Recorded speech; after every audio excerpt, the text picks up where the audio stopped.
I'm Sarah Leib, and this is SingingTV.com. Welcome back. I apologize for kind of missing the beat for a little while. I haven't put up an episode in a little while, but to make up for it, I have brought you my favorite male singer pretty much on the entire earth. His name is Fletcher Sheridan. Fletcher and I have known each other for a while because we went to high school together. I think junior high too, right? Yes, we did. And we've been singing together as kids and kind of forever. And I remember when I went off to college and I went to Berkeley College of Music, I remember thinking, man, the singers here are good, but I miss Fletcher's voice. And Fletcher was lucky in that he got into the world of studio singing young. You got into that as a child and were able to continue to do that really and have made a career out of it. So I'm going to let Fletcher kind of introduce himself, talk about himself. I want to say that you can be very modest sometimes. This is not the place to do that.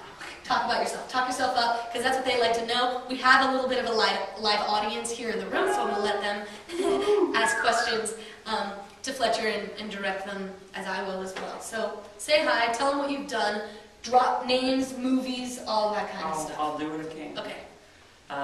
Fletcher Sheridan. I started singing professionally at 13 with David Foster for his Christmas album. So no one famous or anything? No.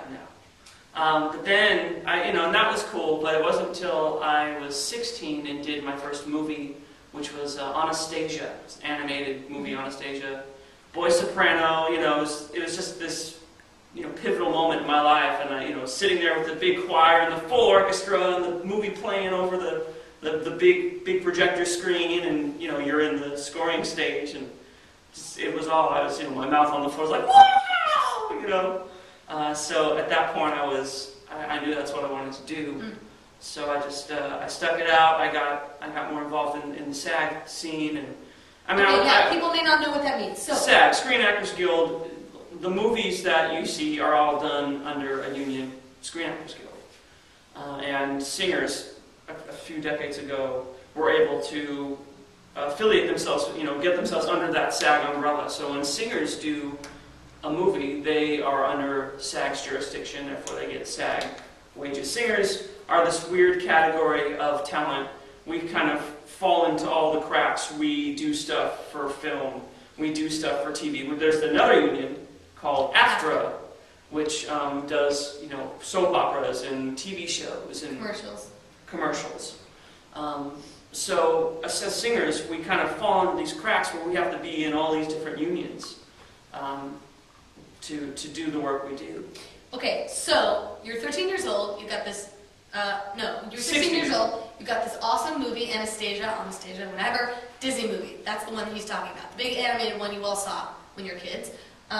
So tell us how you got that gig. Now Fletcher was very lucky because growing up, your mom was a songwriter who... Correct. She worked with singers a lot who knew I could sing. Of course, I was really shy and I didn't want anybody to know I could sing. And I wasn't cool. Guys don't sing, Not like they were now. Yeah, right. And he's cool. But, going to the high school we went to where, it was a performing arts school, and it was this revelation to go to a place where I could sing, and it was cool. And I embraced it quickly. And the session, that on-stage session was great. And I totally have lost track of the question. Well, just how did you get that gig? So how did I get? Okay, yeah. We'll talk now about getting gigs and all that kind of stuff and how that's different. But for people, you're a singer. You work really hard. You can read music. You can do all these things. You can learn by ear. You can learn by what's on the page. How do you get a gig? So let's talk in the past how he got it when he was a kid. So my mom knew a lot of singers because she, as a songwriter, would hire them. And these people were also her friends. They'd come and hang out, and they'd met me as a kid. They'd seen me growing up, and they knew I could sing. One of them one day referred me to a contractor. Okay, so contractor. Pause. A contractor is the way... Rewind. Yes. But if you want to get a gig in this town playing as a studio musician, whether you're an instrumentalist or a singer, there are people who work as the people who go and find the talent. So if a producer on a movie says, okay, we need this kind of ensemble, they call a contractor, and the contractor has all the connections and knows all the people and knows what they can do and who's going to be right for whatever the project is, and calls up the specific people and says, okay, I'm going to hire you. So, okay, the contractor. So I get a call from the contractor. Any particular one you... Yes, her name is Bobby Page. Okay. She's one of the I know main Bobby. ones in town. She Yep. has been for a while. Mm-hmm. And I never met her, but my audition literally was doing a scale over the phone for her. Wow. But, she wanted a high one, a high, since I was a voice soprano and had the falsetto thing still. So I just did some scales, and that was my audition for the biggest vocal contractor in town, or one of them, Awesome. It's kind of, looking back, it's like, wow, what? And he's been working ever since. Yeah, so that was that, and I had to quick get a work permit, because, underage, you can't do anything here without a work permit. Started doing sessions. One turned into two, which turned into more, and I was able to keep my presence in the session singer scene. The problem, problem one is getting the connections. Mm-hmm. Problem two, at least in my situation, is Okay. problem two for me was being typecast. I was a kid. So I get hired to sound like a kid, to do kid stuff, which is fine. I was 16, I was a kid, but as you get older, making that transition is really hard. I don't sing with any of the kids that I sing with anymore. I'm sure they still do it, and I'm sure they're still rad, but I don't see a lot of them anymore. It's a tough transition. Okay. And that's One might why. say like a kid actor, like a child actor. Yes, exactly. Okay. So, but I was fortunate enough, I just stuck it out and kept my head down and kept going, and slowly started to transition into being an adult session singer, and yeah, it's been really nice. And that's one part of the path. As a musician, I think something that has to be told to musicians coming up is that you really have to diversify. You can't do just one thing anymore. The days of just doing commercials or just being in one little category of this industry are gone. And that is partially because there used to be a lot more work in terms of that. There were tons of jingles, and kind of when you're in the community, sometimes if you meet people who are older, back in the day when there was all this the work. golden age. It's so hard now. No.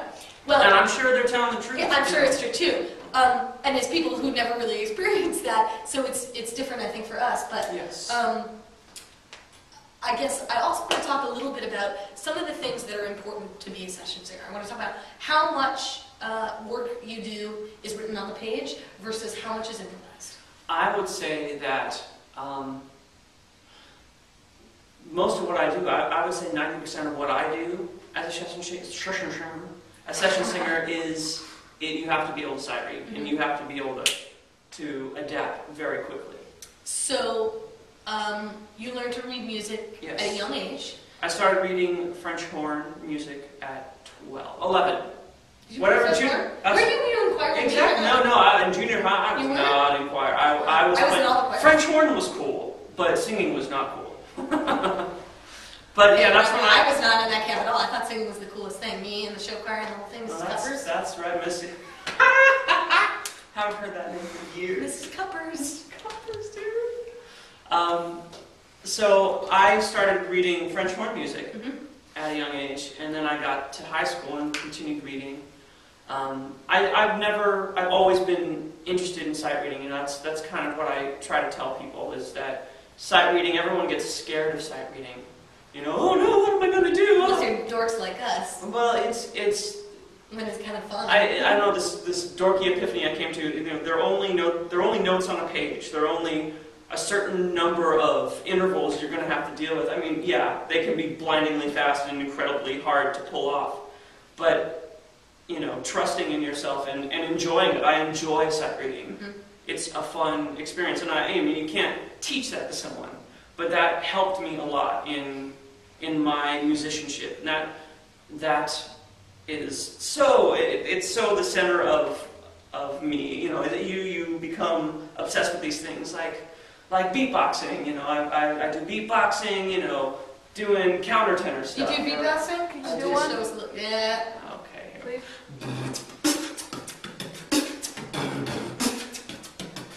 Oh, if only I can freestyle. Well, you know what we could do? I have a thing I'd like to make him do. Oh, we can do this now? Just for 1 sec. Okay, go for it. 1, 2,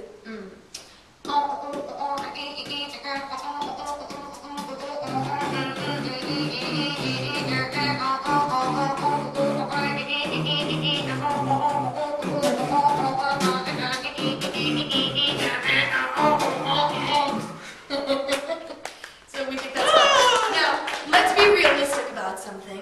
Fletcher is a fantastic sight reader, but he also happens to be blessed or cursed, depending on your opinion, with perfect pitch. He has had perfect pitch his whole life, and so I think maybe that's something that makes it a little bit easier, maybe a little bit more fun. If you're a dork like me, I think of sight singing as much more like a game rather than a chore. So, you know, if you're sitting around practicing and you're like, oh crap, I gotta sight read, think of it as like, well, this is a game I have to learn how to be good at, as opposed to, oh God, I hear that minor, you know, that minor 6 up. No, there are some people out there.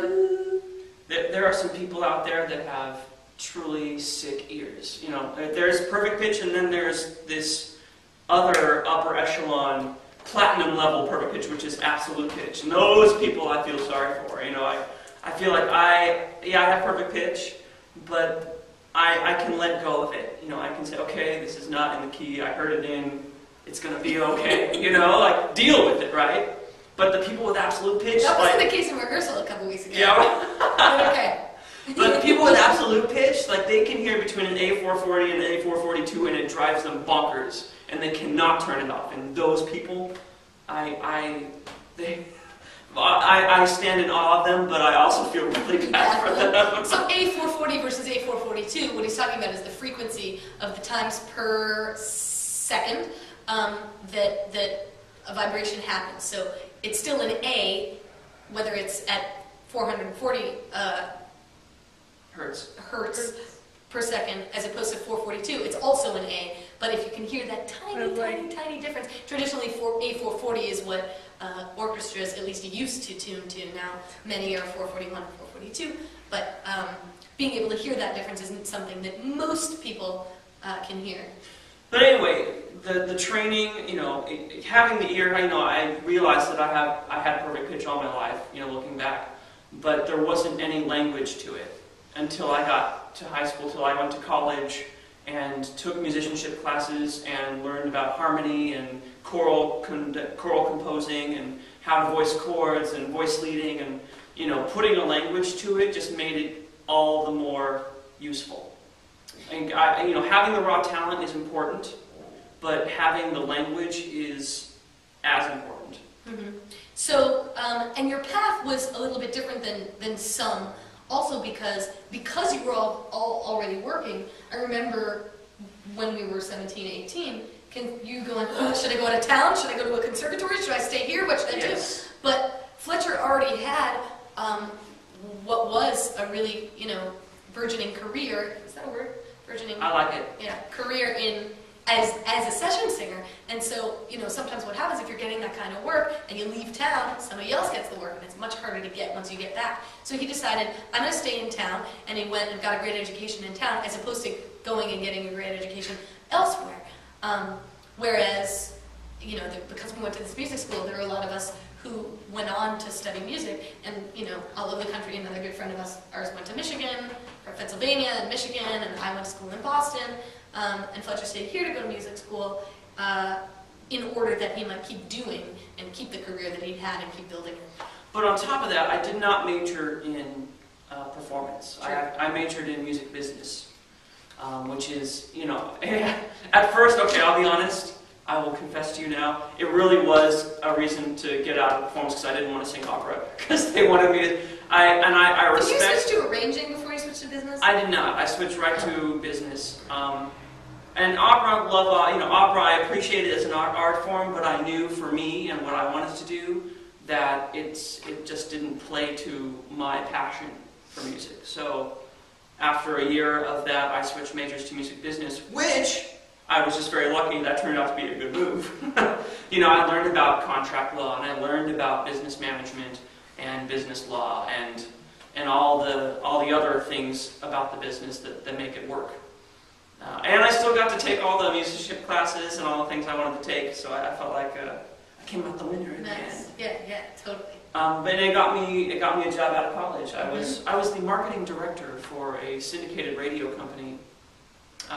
You know, it was a segue out of college. I was still singing.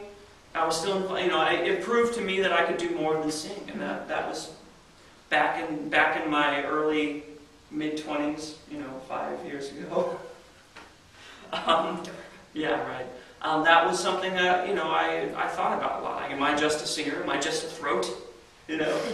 So that was a great experience for me working for this company.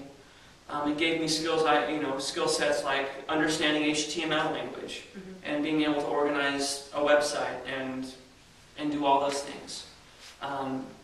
It paid off because I joined a vocal group, Impact, which is it's male. It's 6 guys a cappella.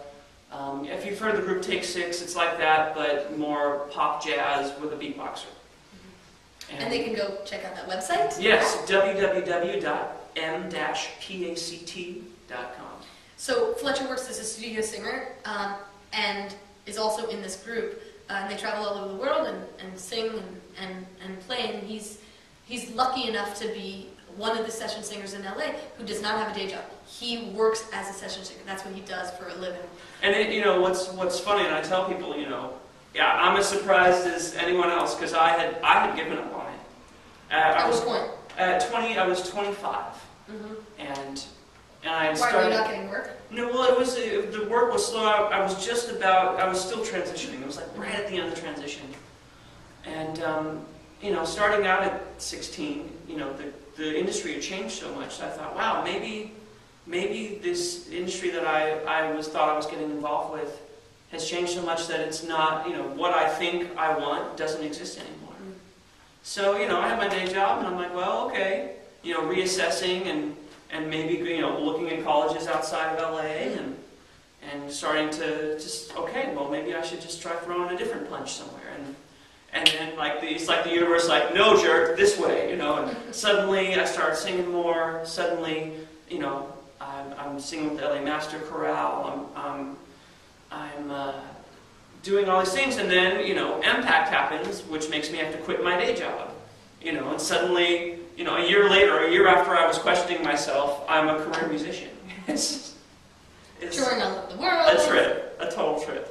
So one of the things, and the reason I wanted to bring Fletcher in is because, you know, there's some stuff that I can talk about in terms of session work because I do stuff here and there, but it's not my primary focus nor my primary job. And one thing that I noticed that's extremely important is to have the kind of discipline to just shut up.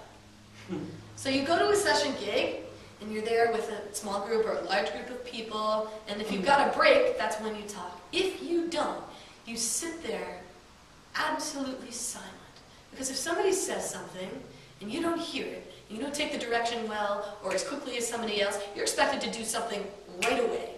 And if that doesn't happen, well, guess what? There are a bunch of good singers in Los Angeles who would die to get this kind of job, because the reason people like session work is so much because you get paid for what you do, and then you get paid residuals after the fact. And that can be really, really... good. Yeah. I can't think of the word I was trying to think of. But, and that's something, I remember when I was teaching at USC, the students and I were doing this concert with some bigwig people, and it was a really big production, and I said to them, you need to sit down, and you need to be quiet. Don't whisper to one another, don't talk to one another, because as soon as one of the production assistants comes and says, okay, it's time for you, you need to be right there, ready to go, get up, get in your spot, go.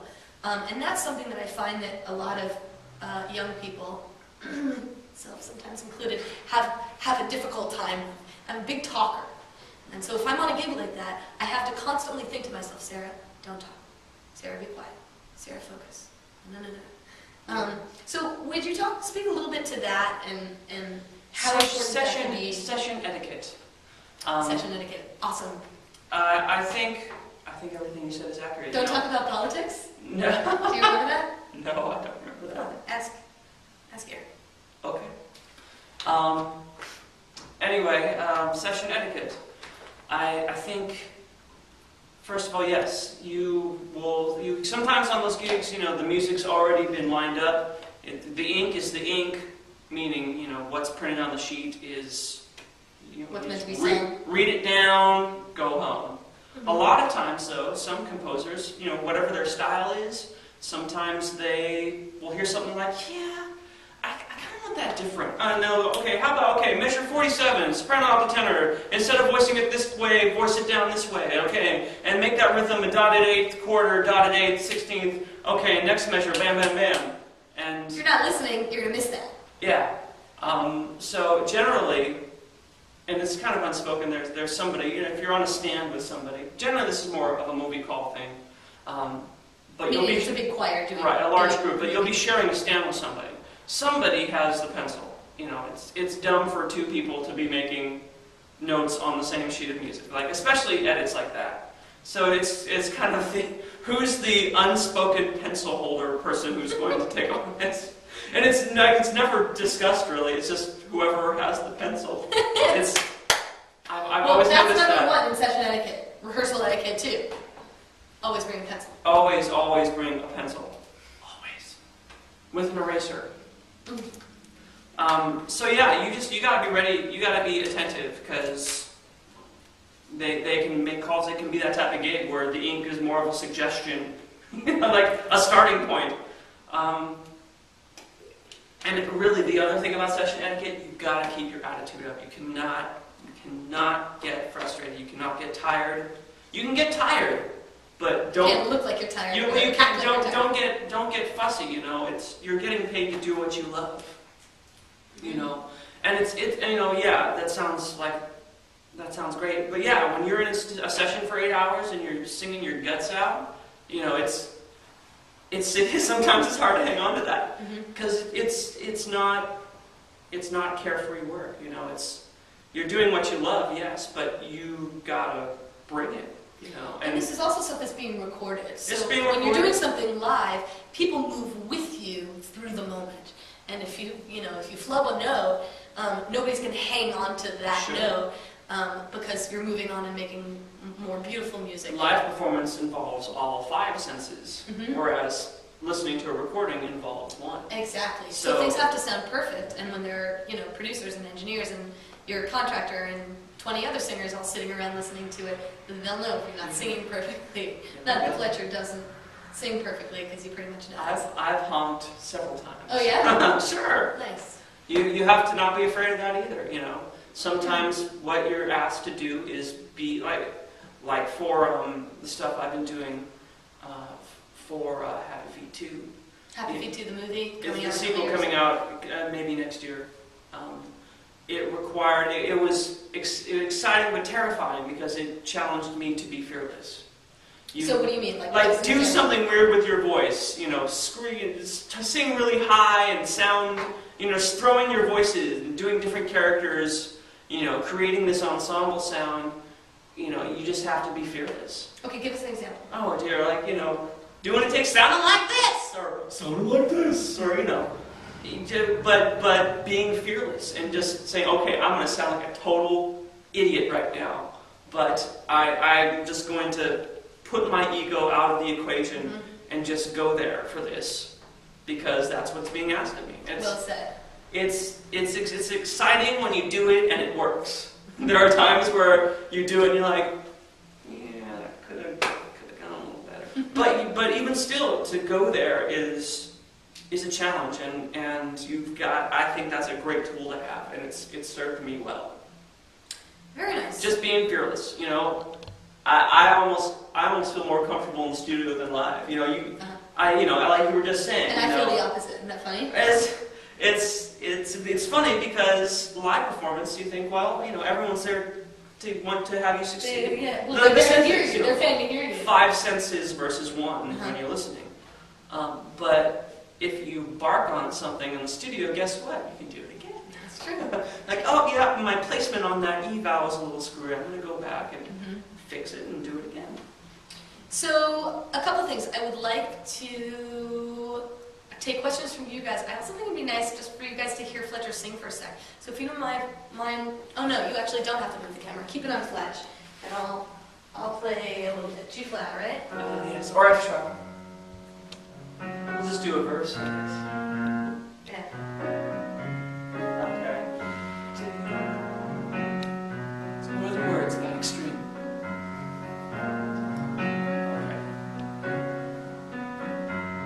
Saying I love you is not the words I want to hear from you.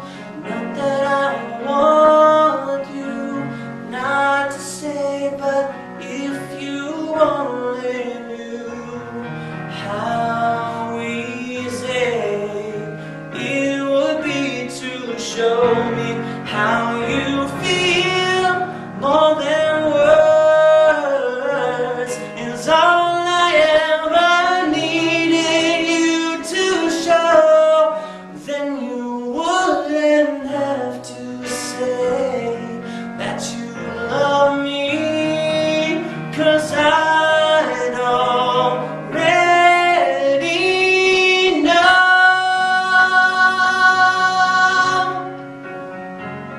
Yeah. Awesome. Excuse my flubs on the keyboard. Thank you. So let's open it up to you guys. Some questions, and I know Gabi, you might be particularly interested because you've done so much session work in your home country of Ecuador. Yeah. All right, open it up. Ask your questions, guys and gals. I have one. So pretty much when you go to a session, always you have the music on paper. Yes, and Well, do you get it beforehand? generally, no. Actually, incredibly rarely do you ever get the music beforehand. And, you got to be ready for anything. I've walked into sessions where, oh, okay, I'm singing in Hawaiian today. Or, like for Avatar, okay, I'm learning that language they invented today. Oh, and you don't know until you walk in the door what it's for, a lot of times. Which, just goes back to the class that I was teaching you guys earlier, and part of the class that, part of the idea of the class is that I'm not allowed to prepare you for it, right? And you guys were saying, well, why did you give us the charts ahead of time? That's not the idea of that specific class, and part of that is because of the real-world experience where you go to a session and you have to look at it and sing it. You don't even necessarily get 10 minutes to look it over and be like, ooh, what is that? What is this? You generally, first take is get the kinks out. Like, okay, figure out where you made flubs. Second take generally is when you're trying to take stuff to keep. So, and is there not a lot rehearsal of time before that? No. So, you're going to be a two-take wonder. You start, that's basically it. There's a joke about a one-take wonder, and I always, when I go into recording sessions, I joke about myself as the two-take wonder, because, if you do something right the first time, you call it a one-take wonder. And a lot of it, is having, knowing in yourself, like, that was good. Sometimes the people on the other side of the booth, they know what they want, and part of your job is kind of connecting the dots, and they know this energy they want. They want to feel this energy, and sometimes it's a good take, and they're like, well, what do you think? You're trained. I remember, you spend years being trained as a session singer to get rid of that, right? It's whatever you want, man. It's, do you like it? Sometimes you have to make the call on yourself. Right. Which is what happened. So, Fletcher's mom who is also still doing some songwriting stuff, hired me to do something a couple weeks ago, and she said, okay, so what do you think? And I said to her, it's whatever you want. You tell me, it's your recording, you tell me, and I'll do it exactly like you want. She said, no, I want your opinion. And I was like, so you're saying you want my opinion? She said, yeah. So then we started talking, but I was so used to saying, Sarah, sit down and shut up and just do the job, that it took me a minute for her to say, no, really, I want to know what your opinion was. Sure. You think we should do it differently? You think we should do the same? A couple more takes, or no? Or a lot of times they'll be like, that's great. You'd be like, yeah, you're gonna want I can do that one more time. You're gonna want a better bridge. It's about being a vessel for them, the music, but it's also about keeping the integrity of the product in mind for them as well. I mean, they want to sound good, but you want to make sure that they know that too. And there's moments like that where you kind of have to step out of that and say, confession, we need to do that again, and that's okay. It's kind of a fine line you walk, If you want to correct your performance, that's cool. If you start saying, hey, how about you do this voicing of this chord instead of this one, then they might get annoyed. Oh, might is probably actually that's not why you're there. You're not there to rearrange a song. You're there to. You're not the arranger. You're not the composer. All right, you're there to. You're the singer. You're there to be a voice. Right. But you're also there to do a good job. And if you have a take where you didn't do the best you could do, of course, you do that too much and you start to get on people's nerves too. So again, it's a fine line you walk. But yes, the bottom line is quick. Be fast. Studio time is not free. It costs a lot of money. It is very expensive. To rent out the scoring stage at Sony, it's tens of thousands of dollars an hour. Right. So, you guys have questions? Yeah. How do you feel when you're hearing back what you recorded, like when you were watching a movie or when you were watching a TV show? The most recent one I had to deal with was Horton Hears a Who. That movie at the very end. Well, I know the book. The very end, the character JoJo sings. They're singing "I Can't Fight This Feeling Anymore." And As you? as me. Nice. They did a sound alike for the guy that did his part. Mm-hmm. And that was the first time I really, one of the first times. Okay, second time. The first time I know what you're talking about. But this time it was hard for it takes a second. Like, whoa, that's me. Holy, wow, oh, okay. It's a lifelong process. I remember when I was younger, I hated hearing myself back. But so you get used to it? You absolutely get used to it, and also you need to get used to it. You need to hear yourself back. You need to hear how you sound. So you go, oh, geez, when I sing that vowel on that note, or geez, when I sing whatever, I sound bad, or I sound good when I do this style of music, or I sound bad when I shouldn't do that style of music. The only way you can figure that out is by listening and getting over it. Again, pushing your ego aside and getting over that, and getting over your inner judge. That's the hard one. Being fearless, like I was talking about. Your inner judge will inhibit your ability to do session work. And I think at some point, because I think hearing yourself goes not only to session work, but live stuff. Now if you give a concert, there are 5 people with cameras in the audience taping you, and you don't have any control over whether that goes up on YouTube or not. It might be a bad night or a great night. And I think that there's a level of maturity that happens with most singers, where singers generally start off not liking to hear themselves sing.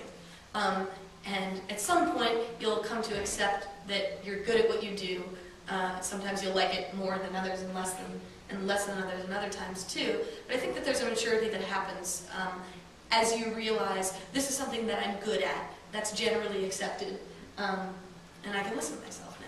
Though it may be hard at first. Is that kind of how you feel? Like it's hard to listen to yourself? Yeah, but just, be honest with yourself, I think that rings true as a professional musician as well. If someone calls me to do an opera aria and sound all, I can do a classical voice. I sang with the Master Chorale, and I've done a bunch of movies where you do that legit thing. The legit thing, right? But, oh my God, to go classical like, singers are going to be like, right. But to do like legit opera, I couldn't do that, so I'm not, they say take every gig, never say no. But you have to keep yourself in mind as an artist, what you bring to the table, and if you step into something that you really shouldn't be stepping into. Well, that also goes to your reputation. Right? It's all reputation, so you always want to sound great. So session singers don't have agents. Session singers are as good as their last gig. If you get a rep for doing that, that stuff will stay with you. Right. Yeah, he says a little, but he doesn't do opera. And in fact, there was a commercial that I got, Amy. Oh, okay. Amy gave it to me because somebody called and said, we need somebody who can scan. This person said, Sarah will do it, and it ended up being a really wonderful money-making experience. You know, you're in your wheelhouse. You know, Exactly. That's something you do effortlessly and you Right. do well. So. And so that's why she recommended me. And there have been other times when people have said, hey, can you do this? And I thought to myself, ooh, awesome. And then I thought, you know what? I want that recording to be the best it can be, and I can recommend somebody who can do that better than I can. And I do that not just to help somebody else, but you're wanting your work to be the best. You're wanting whoever you're doing the work for to be so satisfied that they just absolutely love it. So then they're happy with the person you recommended, and they're happy with you because you recommended somebody who was so great. So that works doubly well for you, and for them too.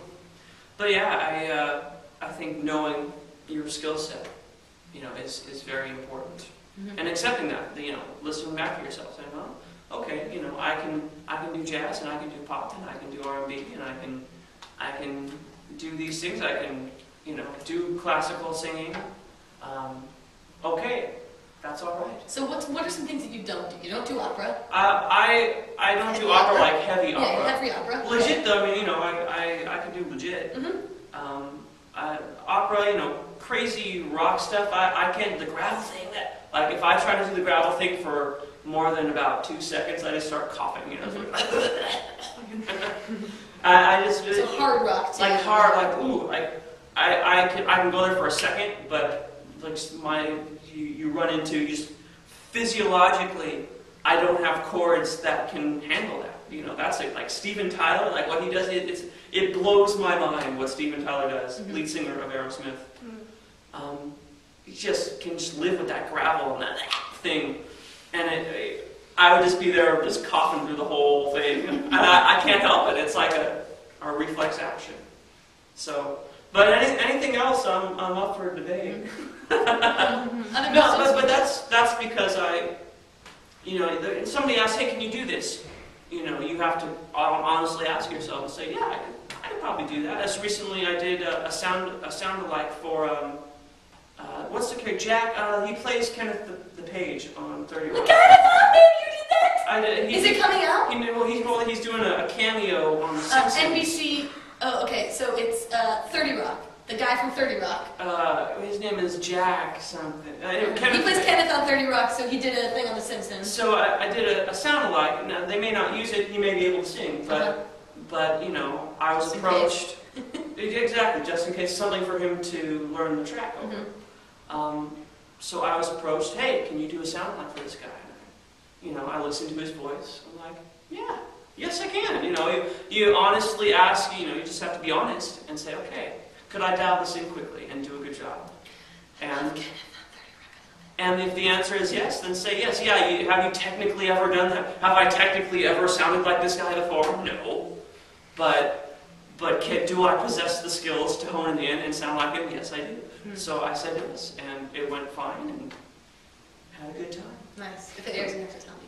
I will let you know. I don't know if they'll use it again. You know. Right. Perhaps he can sing, and if they more power to him. Cool. Other questions for Fletch? Even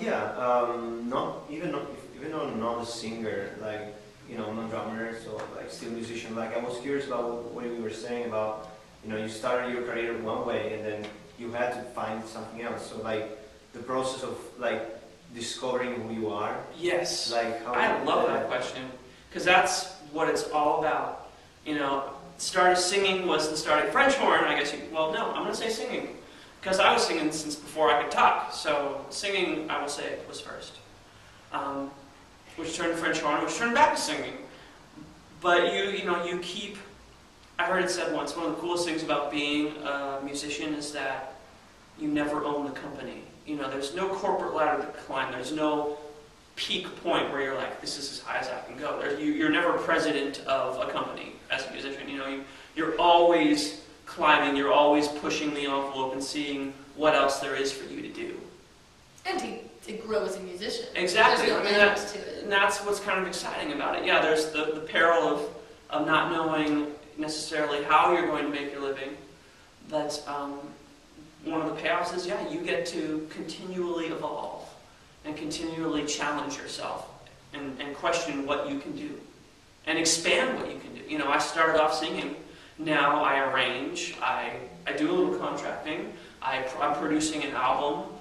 You know, you just go. You just don't be afraid to challenge yourself, and don't be afraid to live outside that comfort zone. You know, it'd be so easy to just curl up in a ball and just go, I'll just sing. You know, but you know, these opportunities come to you, and you have to ask yourself the hard question: am I willing to put this thing out there? You know, and I started arranging. I was terrified. You know, singing, I can handle. You can have whatever opinion you want about my voice. I'll deal. You know, but arranging was just so personal to me. I was so terrified of outside critique, outside interpretation of what they were hearing. But slowly but surely, you know, you battle that demon and you get over it, and I do it now. I do a lot more of it now. So slowly but surely, I'm doing more work as that, and that's exciting to me. I don't consider that a failure as a singer. You know, oh, if I were busy as a singer, I consider it just more work, more opportunities to express my musicianship, or express my music, or chase my muse. I always say, you know, I'm just chasing my muse. You know, and that I look for those opportunities, and it makes me uncomfortable. You know, I get tired of being uncomfortable, but I also hang on to knowing that discomfort is making me stronger and making me more confident. And making me grow. And making me grow as a person, as a musician, all the above. I'm thankful for feeling uncomfortable. So can singing TV viewers hear any of your arrangements for Impact? We did something actually for Christmas for PBS here at the Dorothy Chandler, and I did an arrangement that they set dance to. I had to time it and meet with the choreographer and work out the timing of the choreography with the pieces, and yes, that there was something on that Christmas show. I don't know if you Impact on PBS? I think we actually have it on our site. You can listen to the recording. M-Pact, right? m-pact.com. Cool. I think it's still up there on our listening, you know, our MP3 widget. Awesome. The many sides of Fletcher Sheridan. And working with Hollywood Bowl and doing arrangements for the sponsors of the Pops season at the Bowl. They wanted some small groups to perform, and I had to do the research, find the songs. So there you were acting as a arranger and contractor. And contractor. And I've done a couple. Guess who we hired? Miss TV herself. That's right. And she killed it, by the way. So, you know, and it was, you know, you have a week and a half to put together 2 groups with, you know, 3 to 4 charts each, and can you do it? You know. Yes, I can. You know, it's all about, and I'm like, oh dear, you know, it's a lot of responsibility, it's a lot of pressure, it's a really quick turnaround, but you just have to not be afraid to go outside your comfort zone. That's what this is all about. I mean, you can translate that to any profession. Yeah, I think you have enough experience to know that you're good at what you do and that you can pull it off. I finally trust that I know a little bit about what I'm doing. Dude. You know, well, you know, you go through that when you're growing up. You go from being the student, being the person who doesn't know, to that transition to being the person who does know. And it's not that you are the authority figure and you know everything, but you know enough to say you know what you're doing. You know, and that's all I want. Very nice. Anything else? Any other questions No, for Fletch? And then we should wrap up because I think otherwise we'll run out of video time. Although you're like a really good session singer and you have a lot of job and everything, do you think about the new generation? There's always like a lot of people with a lot of talent there, like just there. Mm-hmm. How do you still work technically to like learn new stuff or to keep up with your? Oh yeah, like, you never stop. You never stop listening. And that's something thankfully college trained me into. having an education, having classes where you listen to music. And not just pop music, we had ethno-music class, you listen to, No more listening, but more like working technically. Yeah, Well, you told me about some lessons that you took with Joe, but do you still take any lessons or any refresher lessons? I take refreshers lessons with him occasionally. But I don't work like I think you're talking more stylistically as opposed to technique. With Gerald, I generally just work technique and placement. And that's me. I mean, he could do, I'm sure he can do style stuff too. But for me, I just want to grind technique. That's Gerald White, another wonderful session singer and great teacher in Los Angeles. And so yeah, listening to what's being sung out there right now, I think is incredibly important. I still listen to the pop music on the radio, And constantly not just listening, but learning from that and trying to grow, try to grow as a musician. Like you said before, there's no peak. There may be places in your career that you feel like is a peak or a valley, but there's no end. That's kind of the beauty of part of the work we do, and I'm sure people like mathematicians and scientists feel this way too. There are always new discoveries to be made. There are always new genres to blend together. As a cook, in LA, there's this really big thing with fusion, like fusion taco trucks and stuff. There are always new cuisines to find and fuse together and new ingredients to go discover, and I think it can be very much like that with music too. Absolutely. Yeah, just always listen. I also think part of what session singers do, being versatile is about understanding the Rosetta Stone of music. Like when when I'm doing French Renaissance music, French chamber music, getting into that persona, getting into what I know is proper singing in that technique, knowing how to phrase and shape and create melismas and ending of schwas together, and all the little, you take the primer, what makes beautiful music, it's a very personal understanding. But with that primer, you can adapt it. With that primer, I adapt it to classical stuff. I can adapt it to pop. I can adapt it to jazz.